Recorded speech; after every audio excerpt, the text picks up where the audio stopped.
Good evening, students. Today we'll see the current affairs analysis dated from 6th March 2022. First news related to reforming the death penalty.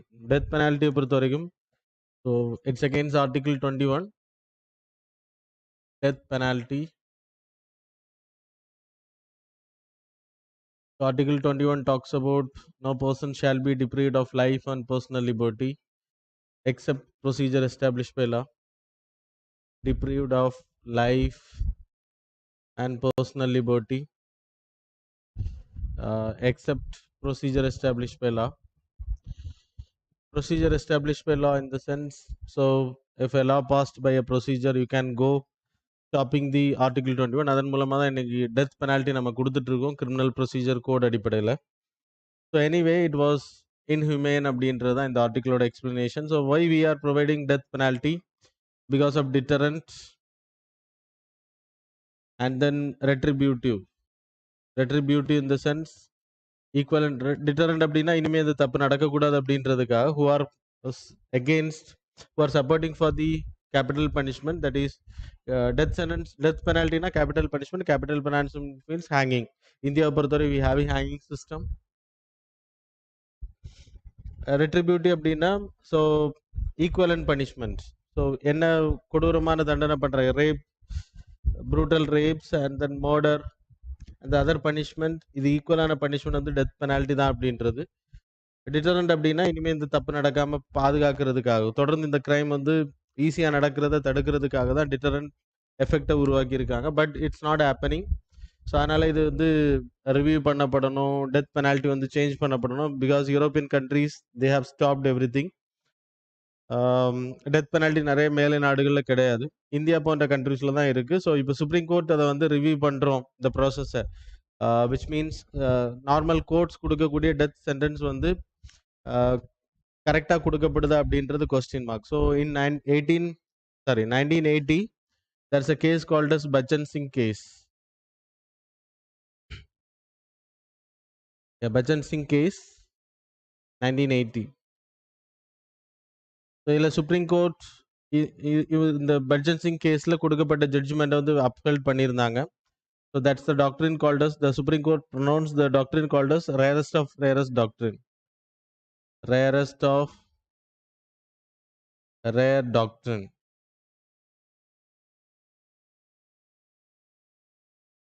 So while giving death sentence, so default எடுத்துக்கிட்டா இந்தியாவை பொறுத்த வரைக்கும் the default punishment, default அப்படின்னா ரொம்ப cruel punishment, default-ஆ எடுத்துக்கிட்டிங்கன்னா life imprisonment. அது வந்து death sentence நார்மலாக கொடுக்க மாட்டாங்க.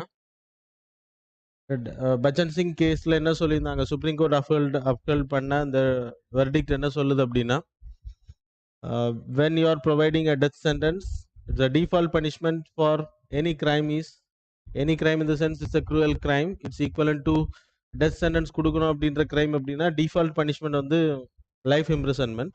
அதுக்கு மேலேயும் உங்களுக்கு death sentence கொடுக்கணும் அப்படின்னா the judge who are bench, எந்த பெஞ்ச் வந்து அதை ப்ரொவைட் பண்ணதோ அதுக்கான detailed explanation why the reason have to be mentioned.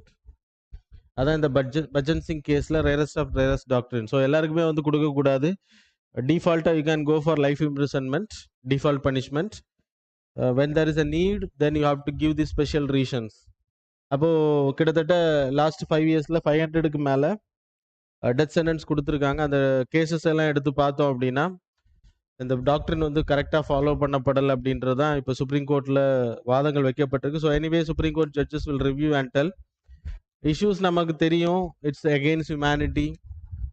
And then இன்னொரு பக்கத்தில் நீங்கள் பார்த்தீங்கன்னா டிட்டரன்ஸ் இல்லை அப்படின்னா, டெத் சென்டென்ஸ் இல்லை அப்படின்னா கிரைம்ஸ் வந்து அதிகமாகிறதுக்கான வாய்ப்பு இருக்குது. ஸோ கிட்டத்தட்ட 595 சென்டென்ஸ் வந்து ப்ராப்பராக கொடுக்கப்படலை அப்படின்றது. ஸோ அதை விசாரிக்கும் போது அவங்க ஸ்பெஷல் பர்பஸ், ஸோ அந்த ஸ்பெஷல் ரீசன் வந்து சொல்லப்படலை அப்படின்னு சொல்லப்படுது, அது ப்ராப்பராக என்கொயரி பண்ணப்படலை. ஸோ இதெல்லாமே அப்படி பண்ணப்பட்டால் அது லைஃபோட இன்னசென்ஸ் அது போயிடும் அப்படின்றது. இன்னசென்ஸ் வந்து பீப்புளோட இன்னசென்ஸ் வில் பி கில்ட், அது ப்ரூஃப் பண்ணுறதுக்கு டைம் கொடுக்கலாம். ஆனால் டெத் சென்டென்ஸில் மட்டும் we having mitigating evidence. Mitigation அப்படின்னா there are 2 types of sentences, that is guilt stages during sentence, guilt stage அப்புறம் sentence stage. கில்ட் ஸ்டேஜ் எடுத்துக்கிட்டா குற்றவாளிகள் சந்தேகத்தின் அடிப்படையில் suspicious when you are convicted you will be given sentence. நார்மலாக sentence category போகும்போது தான் அந்த கோர்ட் வந்து சென்டென்ஸ் கொடுக்கும்போது ஒரு தீர்ப்பு கொடுக்கறதுக்கு இன்னொரு டைம் தான் கொடுப்பாங்க. கன்விக்டட் அப்படின்றத ஒரு வாட்டி சொல்லுவாங்க. அது கில்ட் வந்து ப்ரூஃப் பண்ணப்பட்டா சென்டென்ஸ் கொடுப்பாங்க. அப்போ சென்டென்ஸ் வந்து ஒரு அமர்வில் அதே அமர்வில் கொடுக்க மாட்டாங்க, மேக்ஸிமம் கொடுக்க மாட்டாங்க. இல்லைன்னா டேட் மாற்றி வைப்பாங்க, இல்லைன்னா இன்னொரு டைம் தான் கொடுப்பாங்க. அப்படி கொடுக்கும்போது சென்டென்ஸ் பனிஷ்மெண்ட் வந்து ப்ரொனவுன்ஸ் பண்ணப்படும் போது எந்த ஒரு காரணத்தை கொண்டும் எவிடன்சஸோ எதையும் காமிச்சு நான் குற்றவாளி இல்லை நிரபராதின்னு ப்ரூவ் பண்ண முடியாது நார்மல் கேசஸில். ஆனால் டெத் சென்டென்ஸ் கேசஸில் அப்படின்னா there's a சான்ஸ் அதை மிட்டிகேஷன் எவிடன்ஸ் வந்து ப்ரொவைட் பண்ண முடியும் லாஸ்ட்டில் கூட. அப்போ கூட அவங்க அதை வந்து நான் நிரபராதி இல்லைன்னா இந்த தூக்கு தண்டனைக்கு லைக் அதுலேருந்து விலக்கு வாங்குறதுக்காக அவங்க வந்து அவங்கள ப்ரூவ் பண்ணிக்கலாம். That's the effect was there. So that's about this first article. The next news related to Satellite Jamuna link. So இது வந்து old நியூஸஸ் தான் ஆல்ரெடி நம்ம டிஸ்கஷன் பண்ணியிருக்கோம். The dispute over Satellite Jamuna link எடுத்துக்கிட்டா so it's very like 1966 முன்னாடி ஒருங்கிணைந்த பஞ்சாப் அப்படின்ற ஸ்டேட்டாக இருந்துச்சு. 1966 பிறகு there is a creation of Himachal Pradesh and then பஞ்சாப்ல இருந்து ஹரியானா பிரிக்கப்பட்டுச்சு. ஹிந்தி ஸ்பீக்கிங் பீப்புளை வந்து தனியாக எடுத்தாங்க லாங்குவேஜ் பேசிஸில். ஸோ மெயின்லி இந்த இப்போ ஹரியானாவுக்கு வந்து பஞ்சாப்ல இருந்து தண்ணி கீழே போகணும். தட் இஸ் சேட்டலைட் வாட்டர்ஸ் வந்து எடுத்துகிட்டு போகிற ப்ராஜெக்ட் தான் இந்த ப்ராஜெக்ட். அப்போ ஹரியானா பீப்புளுக்கு வந்து ரொம்ப பெனிஃபிட் ஆகும். பஞ்சாப் வந்து அதை எதிர்க்கிறாங்க. That's why it was in news. So you people can see the map. அதில் நீங்கள் பார்த்தீங்கன்னா தெரியும் சட்லஜ் ரிவர் வந்து பீஸ் வந்து ட்ரிபியூட்ரியாக சேருது. அதுக்கு பிறகு சட்லஜாக அது பாகிஸ்தானை நோக்கி போகுது. So RBS agreement that is Indus valley அக்ரிமெண்ட்டை பொறுத்த வரைக்கும் Ravi Beas and Sutlej river can be utilised by us. Beas வந்து சட்லஜ் ரிவரை சேரும். அதுக்கு பிறகு it will go to the Pakistan, பஞ்சநாட்டில் போய் ஜாயின்ட் ஆகும். இதெல்லாம் நமக்கு தெரியும் ஆல்ரெடி. இப்போ இந்த ரிவரை வந்து யமுனா ரிவரில் சேர்க்கறதுக்கான லிங்க் ப்ராஜெக்ட் தான் already made and it was stopped. இப்போ அதை வந்து லைக் ஹரியானா கவர்மெண்ட் வந்து விதான் சபாவில் லெஜிஸ்லேட்டிவ் அசம்பிளியில் ஒரு ரெசல்யூஷன் பாஸ் பண்ணியிருக்காங்க இந்த ப்ராஜெக்டை வந்து முடிக்கிறதுக்கு. ஆல்ரெடி இந்த ப்ராஜெக்ட் வந்து நடந்துட்டு இருக்கும்போது lot of disruption happened and lot of assassination happened. People Punjab பீப்புளுக்கும் ஹரியானா பீப்புளுக்கும் நிறைய டிஸ்பியூட்ஸ் இருக்குது. பஞ்சாப் பீப்புளை பொறுத்த வரைக்கும் என்ன சொல்கிறாங்க அப்படின்னா இது வந்து லோ ரைபீரியன் ஸ்டேட். ஸோ இப்போ அதிகமான தண்ணி பற்றாக்குறை இருக்கக்கூடிய area Punjab. Mainly under ground water வந்து ரொம்ப எக்ஸ்பிளாய்டேஷன் பண்ணப்பட்ட ஏரியா. அப்போ சட்லஜ் ரிவரில் இருக்கக்கூடிய வாட்டர் வந்து டைவெர்ட் பண்ணப்படும் போது it will affect the Punjabian people. Punjab agriculture வந்து பாதிக்கும் அப்படின்றத சொல்கிறேன். ஹரியானா பீப்புளும் அதே தான். இது கொண்டு வரப்பட்ட அந்த வறட்சியான ஏரியாக்களுக்கு தண்ணி கிடைக்கும். ஸோ ப்ரொடெக்ஷன்ஸ் வந்து அதிகமாகும் அப்படின்னு சொல்லப்படுது. கிட்டத்தட்ட 214 கிலோமீட்டர் கன்ஸ்ட்ரக்ஷன் அந்த சட்லஜுக்கும் யமுனா லிங்குக்கும். அது வந்து 1985 ராஜீவ்காந்தி கவர்மெண்ட் அதில் பயங்கர கலவரமே நடந்துச்சு. அதுக்கு பிறகு Rajiv Gandhi government made an agreement accord with Akali Dal chief அப்போ இருந்தவர் கூட. அது என்ன அப்படின்னா ஒரு ட்ரைபுனல் அமைப்பாங்க. அந்த ட்ரைபுனல்ஸ் வந்து எவ்வளோ தண்ணி வந்து இப்போ கர்நாடகாவுக்கு வி ஹேவிங் அ ட்ரைபுனல் எவ்வளோ இது வந்து டேமை பற்றி இல்லை, தண்ணி வந்து பகிர்ந்தளிக்கப்படணும் அப்படின்றத அந்த ட்ரிபுனல் சொல்லும். அந்த தண்ணி வந்து பகிர்ந்தளிக்கப்படும். ஸோ எராடி அப்படின்ற ஒரு ட்ரிபுனல் அண்டர் தி பாலகிருஷ்ணா எராடி தலைமையில் அமைக்கப்பட்டுச்சு.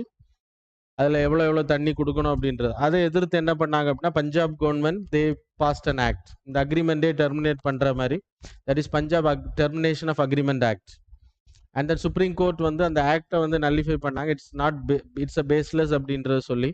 ஆனால் 2020 இப்போ லைக் 20ல் என்ன சொன்னாங்க அப்படின்னா supreme court gave a direction to the chief ministers of Punjab as well as Haryana to negotiate and make a settlement in the project. இந்த ப்ராஜெக்ட் வந்து இடையில நிற்குது, அது வந்து இம்ப்ளிமெண்ட் பண்ணப்படணும் அப்படின்றதான் சுப்ரீம் கோர்ட் அந்த ஹரியானா பீப்புளோட எதிர்பார்ப்பாகவும் இருக்குது. So we will wait and see what will happen in the future. இப்போ இது எதனால நியூஸில் வந்திருக்கு அப்படின்றதுக்கு நான் சொன்னேன்.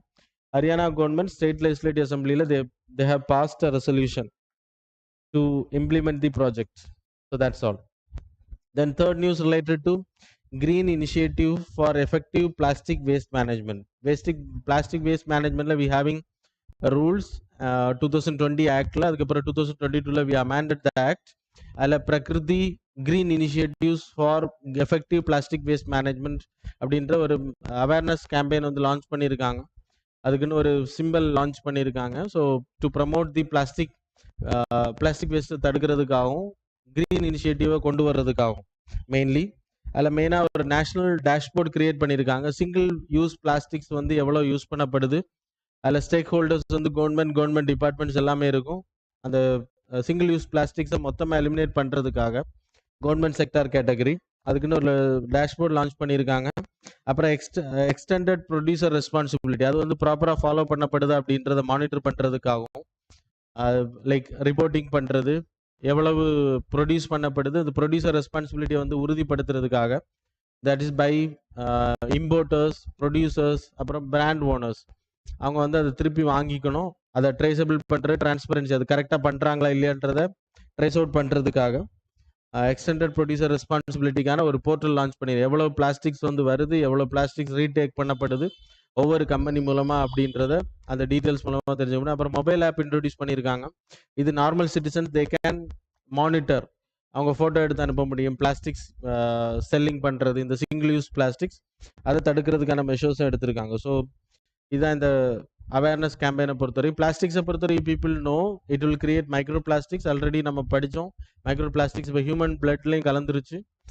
So it's very dangerous. அந்த மாதிரி கடல் வாழ் உயிரினங்கள் மத்தியில் கடந்திருக்கு. அதுக்கான ரீசன் வந்து பிளாஸ்டிக்ஸ் வந்து ரிவர் வழியாக கடலுக்கு எடுத்துகிட்டு போகப்படுது. அப்புறம் அங்கே ரொம்ப நாள் இருந்து டிகிரடேஷன் ஆகும்போது அது தண்ணியிலே கலந்துருது மைக்ரோ பிளாஸ்டிக்ஸ். அப்புறம் அங்கே வாழக்கூடிய உயிரினங்கள், அப்புறம் அதை கன்சியூம் பண்ணக்கூடிய animals, human beings, every one will be affected.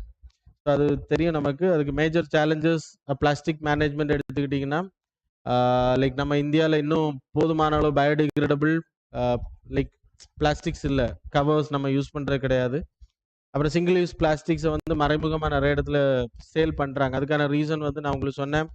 நீங்கள் நார்மலாக கிளாத் பைகளாக இருக்கட்டும், இல்லைனா நார்மல் சிங்கிள் யூஸ் பிளாஸ்டிக்கை கவுண்டர் பண்ணுற மாதிரி வரக்கூடிய எல்லா ப்ராடக்ட்டுமே ரேட் அதிகம். அது எல்லாமே ப்ராப்பராக இன்ட்ரடியூஸ் பண்ணப்படணும். அப்புறம் ஆன்லைன் கம்பெனிஸோட அதிகம், அவங்க வந்து எக்ஸ்டெண்டட் ப்ரொடியூசர் ரெஸ்பான்சிபிலிட்டி கிடையாது. ஸோ இதெல்லாமே தவிர்க்கப்படணும். So that's all about this news. Then next news related to denotified tribal people. அது எதனால நியூஸ் அப்படின்றத சொல்லிடுறேன். Parliament standing committee on parliament like இப்போ டீநோட்டிஃபைட் ட்ரைபல் பீப்புளுக்கு அனௌன்ஸ் பண்ணப்பட்ட கிட்டத்தட்ட 200 கோடிக்கான ஃபண்ட் வந்து இம்ப்ளிமெண்ட் பண்ணப்படாமல் ஒரு சிங்கிள் காஸ்ட் கூட அதில் இருந்து spend பண்ணப்படலை. Then we will see who are denotified tribal people, denotified tribes. Then what's the meaning of denotified tribes? Actually, British time period la the tribes, some tribes were like named as criminal tribes, crime tribes nu peru. அப்படினா பிறப்பிலே born by birth அப்படினு பேர். born பிறப்பிலே வந்து born criminals அப்படின்றத சொல்லுவாங்க. அதுக்கான reason like பிரிட்டிஷுக்கு எதிரான வேலைகள், British administration இருந்த ஏரியாக்களில் இவங்க முன்னாடி கொள்ளடி லூட்டிங் பண்ணுறது அப்படி பண்ணுற வேலைகள் செஞ்சதுனால 1871 they introduced an act, criminal tribes act 1871. இதன் அடிப்படையில் அந்த ட்ரைப்ஸ் வந்து கிரிமினல் ட்ரைப்ஸ். அப்போ ஏதாச்சும் ஒரு லூட்டிங் நடந்தாலோ, கொள்ளை அடிக்கப்பட்டாலோ, இல்லை ராபரி நடந்தாலும் இவங்கள தான் அரெஸ்ட் பண்ணுவாங்க. தே வில் பி என்கொயர்ட். ஸோ அவங்களோட மூவ்மெண்ட்ஸ் எல்லாமே வந்து ரெஸ்ட்ரிக்ட் பண்ணப்படும், அவங்க கண்காணிக்கப்படுவாங்க அண்டர் திஸ் ஆக்ட். ஏதாச்சும் தப்பு நடந்தாலும் they will be question. So 1871 இந்த ஆக்ட் 1952 சுதந்திரத்துக்கு பிறகு 1952 we repealed this act. Repeal பண்ணிட்டோம். அண்ட் தென் இந்த டீநோட்டிஃபைட் ட்ரைபல் பீப்புள், இந்த கிரிமினல் அப்படின்ற நோட்டிஃபை பண்ணப்பட்ட ட்ரைபல்ஸ் பீப்புளை தான் நம்ம டீநோட்டிஃபை பண்ணியிருக்கோம். அவங்கள வந்து கிரிமினல் அப்படின்றதுலேருந்து டீநோட்டிஃபை பண்ணது. அதனால தான் அவங்களுக்கு பேர் டீநோட்டிஃபைட் ட்ரைபல் பீப்புள். இந்த டீநோட்டிஃபைட் ட்ரைபல் பீப்புள்ஸில் மோஸ்ட்லி நோமடிக் ட்ரைபல் பீப்புள்ஸ் இருக்காங்க, நோமடிக் இருக்காங்க, அப்புறம் செமி நோமடிக் ட்ரைப்ஸ் இருக்காங்க. இந்த denotified tribal people mostly SC ST கேட்டகரியில் லைக் ஸ்டேட்டஸ் கொடுத்துருக்கோம்.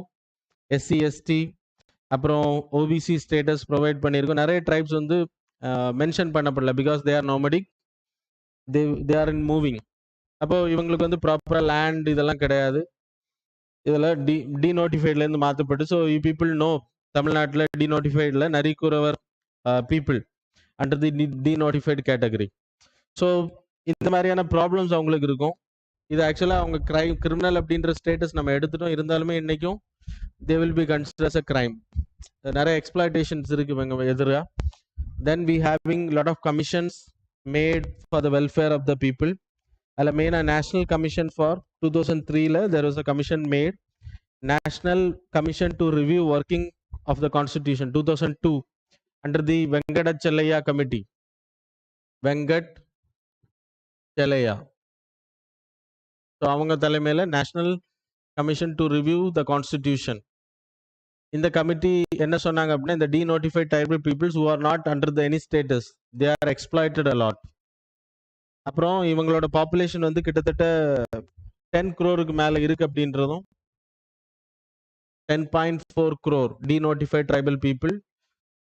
ஸோ இவங்களுக்கான ஸ்டேட்டஸ் வந்து ப்ராப்பராக கொடுக்கப்படல. ஆனால் வெல்ஃபேர் கேட்டகரியில் we created national commission for future. After this 2006 we created national commission for denotified National Commission for Denotified Semi-Nomadic Tribes. Nomadic and denotified nomadic semi-nomadic tribes. The people of welfare or commission அமைச்சர், it's not a constitutional status, statutory status. So அதுவும் நம்ம உருவாக்கிற கிட்டத்தட்ட 10.74 crore people are under the denotified tribal people. இவங்களோட வெல்ஃபேருக்காக schools இதெல்லாம் பண்ணியிருக்கோம். நிறைய விஷயங்கள் அவங்க தங்கி படிக்கிறதுக்கான வசதிகள் எல்லாம் உருவாக்கி கொடுத்து, இருந்தாலுமே கன்சர்ன் என்ன அப்படின்னா, நம்ம கிட்டத்தட்ட 200 கோடிக்கான ஃபண்ட் வந்து அலாட் பண்ணப்பட்டது, அதில் ₹1 கூட செலவு பண்ணப்படலை அப்படின்னா இவங்களோட நிலைமை நம்ம புரிஞ்சுக்கணும். ஸோ எந்த அன்றைக்கி அந்த இம்ப்ளிமெண்டேஷனில் இருக்கக்கூடிய லேக்னஸ் நம்ம தெரிஞ்சுக்க முடியும். Even a single paise was spent for those people. அப்புறம் நிறைய schemes you can study for this people. Denotified tribesனா என்னன்றது கிளியராக உங்களுக்கு சொல்லியிருக்கேன். ஸோ அது ரொம்ப important for your examination. The next news related to Baba Jagjivan Ram. So he is a part of freedom fighting moments. அவரோட 115வது பிறந்த நாள். இப்போ பிரைம் மினிஸ்டர் வந்து அவருக்கு லைக் ட்ரிபியூட்ஸ் பண்ணியிருக்காரு. மெயின்லி அவரோட பங்களிப்பு related to Congress as well as a minister. கிட்டத்தட்ட 30 வருஷம் மினிஸ்டராக இருந்திருக்காரு. 1936 1986 வரைக்கும் he was the part of legislative assembly, parliament, central legislation he is a part. இப்போ கண்டினியூஸாக he was the part 40 years அவர் வந்து like member of central legislative assembly 1936 இருந்து. ஸோ அது வந்து கவனிக்கக்கூடிய விஷயம். அண்ட் தென் அவரோட பங்களிப்பு எடுத்துக்கிட்டிங்கன்னா is a part of untouchable category, Dalit. And then அவர் பிறந்ததுலேருந்து அவர் படித்த ஊர், அவர் படித்த காலேஜில் எல்லாமே அவருக்கு எதிராக நிறைய இருந்துச்சு. அண்ட் அன்டச்சபிள் அப்படின்றனால பார்ட்ஸ் வந்து தனியாக குடிக்க வேண்டி இருந்துச்சு. அதையெல்லாம் அவர் பிரேக் பண்ணி போராடினார் அப்படின்னு சொல்லப்படுது. அப்புறம் அவர் படிக்க வாய்ப்பு கிடைக்கல. அண்ட் தென் மதன் மோகன் மால்வியா வந்து அவருக்கு பனாரஸ் இந்து யூனிவர்சிட்டியில் he gave a seat and then he studied there BSc. அங்கே படிக்கும்போது அவர் நிறைய டிஸ்கிரிமினேஷன் ஃபேஸ் பண்ணியிருக்கார். And then he came out and then he joined in Congress 1931க்கு பிறகு. அண்ட் தென் அங்கேயும் அன்டச்சபிலிட்டிக்கு எதிராக நிறைய முழக்கங்களை பண்ணியிருக்கார். Mainly he created an all depressed class league. அது ரொம்ப இம்பார்ட்டன்ட். அவர் உருவாக்குன all India depressed class league, அன்டச்சபிள்ஸுக்கு நேரக்கூடிய அநீதிகளுக்கு எதிராக குரல் கொடுக்குறார். அண்ட் தென் குவிட் இந்தியா மூமெண்ட்டில் பங்கேற்றிருக்கார். ஃப்ரீடம் ஃபைட்டிங் மூமெண்ட்ஸ் மூலமாக 2 வாட்டி ஜெயிலும் பண்ணப்பட்டிருக்கார். And then 1952 Congress government, that is Jawaharlal Nehru government, அதே மாதிரி இண்டீரியம் கவர்மெண்ட்டில் லேபர் லைக் மினிஸ்ட்ரியில் இஸ் அ மினிஸ்டர். அது மாதிரி 1952லேருந்து 56 வரைக்கும் மினிஸ்டர் இந்த கம்யூனிகேஷன், டிரான்ஸ்போர்ட் அண்ட் கம்யூனிகேஷன், அப்புறம் ரயில்வேஸ், அதுக்கு பிறகு ஃபுட் அண்ட் அக்ரிகல்ச்சர். அதுக்கு பிறகு 1977 டூரிங் எமர்ஜென்சிக்கு பிறகு he joined with Janata party, he quit Congress and he went to Janata party. அப்புறம் he became the deputy prime minister of India and then he died later. So அதோட அவரோட story over. 1986 he died. So 30 years he was a part of cabinet மினிஸ்டராக இருந்திருக்காரு. கிட்டத்தட்ட 40 வருஷம் is part of parliament. எந்த ஒரு uninterrupted அப்படின்னா எந்த ஒரு இடத்துலையும் அவர் வந்து தோக்கல. சரியா? So these are the things you people have to note. That's all about today's current affairs. Now the time for the MCQ.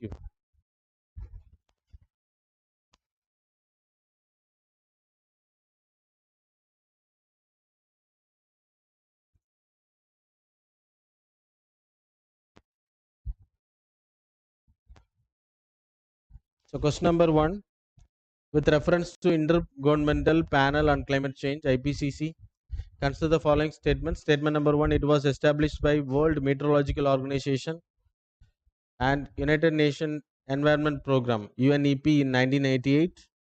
Statement number 2, it provides governments at all levels with scientific information that they can use to develop climate policies. Statement number 3, it does not itself engage in scientific research.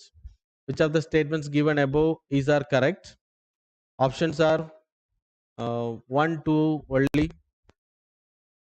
Option number 2, 2 and 3 only. Option number 3, 1 and 3 only. Option number 4, 1, 2 and 3 only.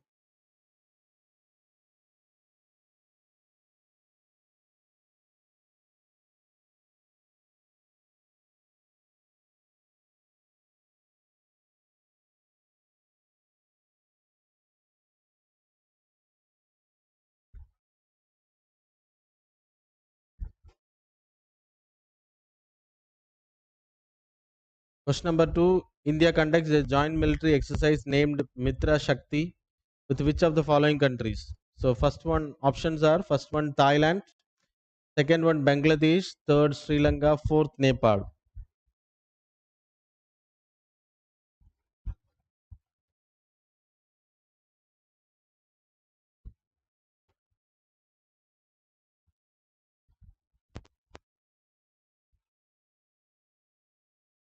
Okay, question number 3, Armed Forces Special Power Act (AFSPA) is in force in which of the following states? Statements are first statement Assam, second one Manipur, third Nagaland, fourth Punjab, third Chhattisgarh. Select the correct answer using the code given below. First option is 1, 3 and 5 only. Second 1, 2 and 3 only. Third 2, 4 and 5 only. Fourth 1, 2, 3 and 4 only.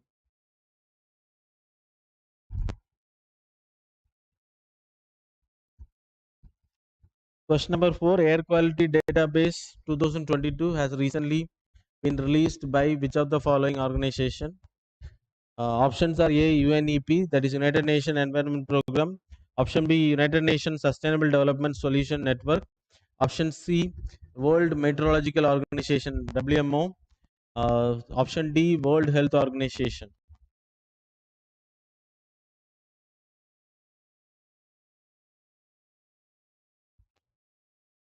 Question number 5, consider the following statements with reference to the near field communication technology. Statement number 1, it transmits data through electromagnetic fields. Statement number 2, data transmission in near field communication devices occurs only by physical touching. So which of the statements given above is are correct? Options are A, 1 only, B, 2 only, C, both, D, neither.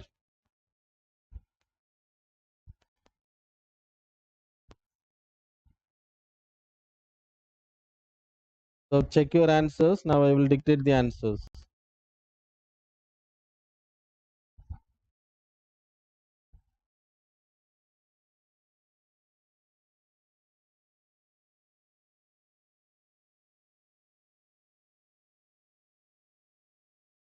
Question number 1, the option is fourth one, 1, 2 and 3. Question number 2, option is third, that is Sri Lanka.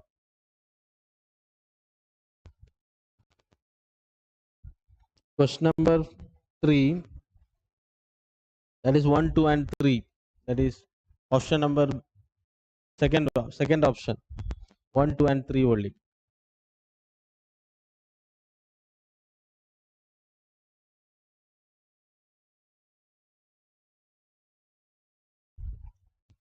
So question number 4, option is D, WHO. Question number 5, option is A, 1 only. So that's all about today's current affairs and MCQ. Thanks a lot for joining with us.